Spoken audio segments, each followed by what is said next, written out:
Eto na nga ba ang tamang oras para maisama sa regular rotation ng Ginebra itong former perpetual star player, team captain na si Jan Abis para sa regular rotation ng Barangay Ginebra? Coach team, harap-harapang pinakikitahan ni Jan Abis ng sipag at husay sa laro. So wag na nga nating patagalin pa, tara at atin ang talakayin yan.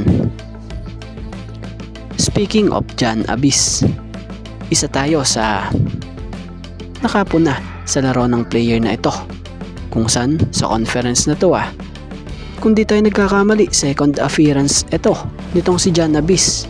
Una nung sa versus Macau, pangalawa dito sa versus Titan. Kapansin-pansin sa kinilos niya or nilaro niya nung isang gabi na komportable siya, walang kakaba-kaba kahit pa sa last second na nung laban, kung saan nilabas niya nga po yung skills niya, kung saan iniwan niya nga lang dito itong isang player ng Titan Ultra para makakuha ng napakagandang opensa. So kahit pa nga po rookie pa lamang ang player na ito parang matagal na siya dito sa liga kung maglaro base sa pinapakita niya. So mahusay na small forward ito batay sa nakikita nating laro nito, kahit pa nga minsan lang siya mabigyan ng playing time. So sa taas niya ngang 6'3", andun yung legs niya. Masipag sa depensa. Bukod nga sa pagiging slasher niya, may shooting din talaga sa perimeter ito at may tira sa tres.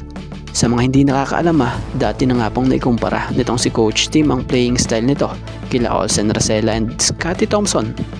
Ang shooting raw nito mala Racela at ang rebounding skills nito mala Scottie Thompson.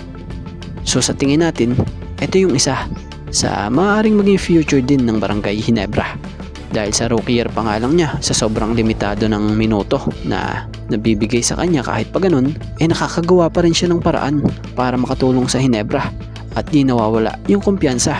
At sa mga hindi nakakaalam former team captain nga po and star player ito ng Perpetual, kung saan na-draft siya ng Barangay Ginebra nito lang nakaraang PBA rookie draft sa season 50. So sana ngayong wala si Jason David, mabigyan siya sa Ginebra ng chance na mapakita yung talent niya.